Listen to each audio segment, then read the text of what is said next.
Alice in Wonderland by Lewis Carroll. Chapter 2. The Pool of Tears. "Curiouser and curiouser," cried Alice. She was so much surprised that for the moment she quite forgot how to speak good English. "Now I'm opening out like the largest telescope that ever was. Goodbye, feet!" For when she looked down at her feet, they seemed to be almost out of sight. They were getting so far off. "Oh, my poor little feet! I wonder who will put on your shoes and stockings for you now, dears. I'm sure I shan't be able. I shall be a great deal too far off to trouble myself about you. You must manage the best way you can." "But I must be kind to them," thought Alice, "or perhaps they won't walk the way I want to go. Let me see, I'll give them a new pair of boots every Christmas." And she went on planning to herself how she would manage it. They must go by the carrier, she thought, and how funny it'll seem sending presents to one's own feet, and how odd the directions will look. "Alice's right foot, Esquire, hearthrug, near the fender, with Alice's love." Oh dear, what nonsense I'm talking! Just then her head struck against the roof of the hall. In fact, she was now more than 9 feet high, and she at once took up the little golden key and hurried off to the garden door. Poor Alice! It was as much as she could do, lying down on one side, to look through into the garden with one eye, but to get through was more hopeless than ever. She sat down and began to cry again. "You ought to be ashamed of yourself," said Alice. "A great girl like you," she might well say this, "to go on crying in this way. Stop this moment, I tell you." But she went on all the same, shedding gallons of tears, until there was a large pool all round her, about 4 inches deep and reaching half down the hall. After a time she heard a little pattering of feet in the distance, and she hastily dried her eyes to see what was coming. It was the White Rabbit returning, splendidly dressed, with a pair of white kid gloves in one hand and a large fan in the other.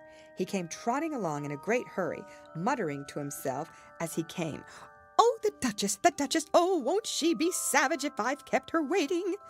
Alice felt so desperate that she was ready to ask help of anyone, so when the rabbit came near her, she began in a low, timid voice, "If you please, sir." The rabbit started violently, dropped the white kid gloves and the fan, and scurried away into the darkness as hard as he could go. Alice took up the fan and gloves, and as the hall was very hot, she kept fanning herself all the time she went on talking. "Dear, dear, how queer everything is today, and yesterday things went on just as usual. I wonder if I've been changed in the night. Let me think. Was I the same when I got up this morning? I almost think I can remember feeling a little different. But if I'm not the same, the next question is, who in the world am I? Ah, that's the great puzzle." And she began thinking over all the children she knew that were of the same age as herself, to see if she could have been changed for any of them. "I'm sure I'm not Ada," she said, "for her hair goes in such long ringlets, and mine doesn't go in ringlets at all. And I'm sure I can't be Mabel, for I know all sorts of things, and she knows such a very little.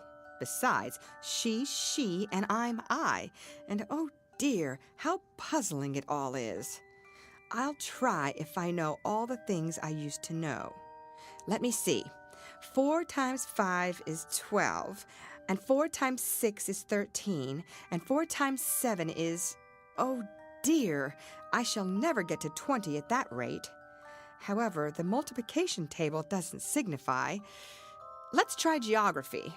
London is the capital of Paris, and Paris is the capital of Rome, and Rome... No, that's all wrong, I'm certain. I must have been changed for Mabel. I'll try and say, how doth the little... And she crossed her hands on her lap as if she were saying lessons, and began to repeat it, but her voice sounded hoarse and strange, and the words did not come the same as they used to do. How doth the little crocodile improve his shining tail, and pour the waters of the Nile on every golden scale?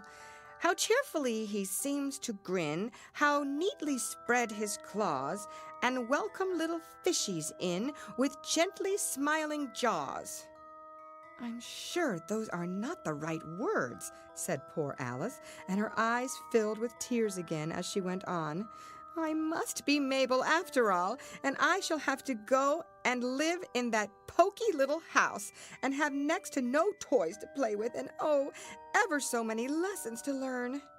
No, I've made up my mind about it. If I'm Mabel, I'll stay down here. It'll be no use their putting their heads down and saying, "Come up again, dear." I shall only look up and say, "Who am I then? Tell me that first, and then, if I like being that person, I'll come up. If not, I'll stay down here till I'm somebody else. But oh dear," cried Alice with a sudden burst of tears, "I do wish they would put their heads down.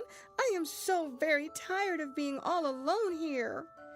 As she said this, she looked down at her hands and was surprised to see that she had put on one of the rabbit's little white kid gloves while she was talking.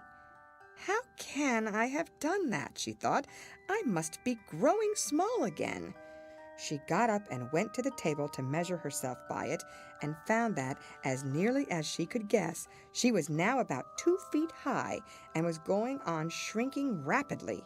She soon found out that the cause of this was the fan she was holding, and she dropped it hastily, just in time to avoid shrinking away altogether. "That was a narrow escape," said Alice, a good deal frightened at the sudden change, but very glad to find herself still in existence. "And now for the garden." And she ran with all speed back to the little door.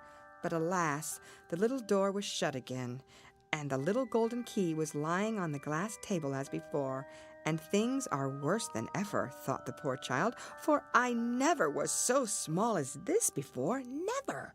And I declare it's too bad, that it is. As she said these words, her foot slipped, and in another moment, splash! She was up to her chin in salt water. Her first idea was that she had somehow fallen into the sea. And in that case, I can go back by railway, she said to herself.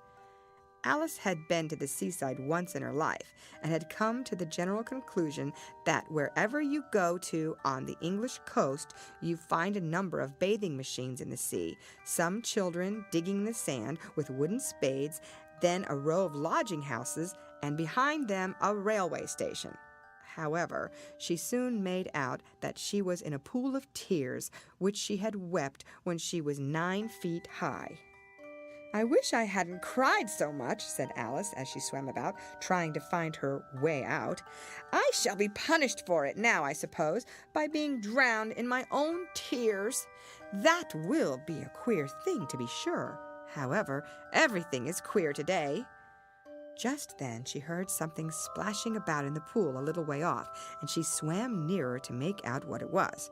At first she thought it must be a walrus or hippopotamus, but then she remembered how small she was now, and she soon made out that it was only a mouse that had slipped in like herself. Would it be of any use now, thought Alice, to speak to this mouse? Everything is so out of the way down here that I should think very likely it can talk. At any rate, there's no harm in trying. So she began. "Oh, Mouse, do you know the way out of this pool? I'm very tired of swimming about here. Oh, Mouse!" Alice thought this must be the right way of speaking to a mouse. She had never done such a thing before, but she remembered having seen in her brother's Latin grammar a mouse, of a mouse, to a mouse, oh mouse. The mouse looked at her rather inquisitively and seemed to her to wink with one of its little eyes, but it said nothing. "Perhaps it doesn't understand English," thought Alice. "I dare say it's a French mouse come over with William the Conqueror." For with all her knowledge of history, Alice had no very clear notion how long ago anything had happened. So she began again. "Où est ma chatte?" which was the first sentence in her French lesson book. The mouse gave a sudden leap out of the water and seemed to quiver all over with fright. "Oh, I beg your pardon," cried Alice hastily, afraid that she had hurt the poor animal's feelings. I quite forgot you didn't like cats." "Not like cats!" cried the mouse in a shrill, passionate voice. "Would you like cats if you were me?" "Well, perhaps not," said Alice in a soothing tone. "Don't be angry about it. And yet I wish I could show you our cat Dinah. I think you'd take a fancy to cats if you could only see her. She is such a dear, quiet thing." Alice went on, half to herself, as she swam lazily about in the pool. "And she sits purring so nicely by the fire, licking her paws and washing her face. And she is such a nice, soft thing to nurse. And she's such a capital one for catching mice." "Oh, I beg your pardon," cried Alice again, for this time the mouse was bristling all over, and she felt certain it must be really offended. "We won't talk about her any more if you'd rather not." "We indeed!" cried the mouse, who was trembling down to the end of his tail. "As if I would talk on such a subject! Our family always hated cats, nasty, low, vulgar things. Don't let me hear the name again." "I won't indeed," said Alice, in a great hurry to change the subject of conversation. Are you fond of dogs?" The mouse did not answer, so Alice went on eagerly. "There is such a nice little dog near our house, I should like to show you. A little bright-eyed terrier, you know, with such long curly brown hair, and it'll fetch things when you throw them, and it'll sit up and beg for its dinner, and all sorts of things. I can't remember half of them, and it belongs to a farmer, you know, and he says it's so useful, it's worth 100 pounds. He says it kills all the rats and—" "Oh, dear!" cried Alice in a sorrowful tone. "I'm afraid I've offended it again." For the mouse was swimming away from her as hard as it could go and making quite a commotion in the pool as it went. So she called softly after it, "Mouse dear, do come back again, and we won't talk about cats or dogs either if you don't like them." When the mouse heard this, it turned round and swam slowly back to her. Its face was quite pale with passion, Alice thought, and it said in a low, trembling voice, "Let us get to the shore, and then I'll tell you my history, and you'll understand why it is I hate cats and dogs."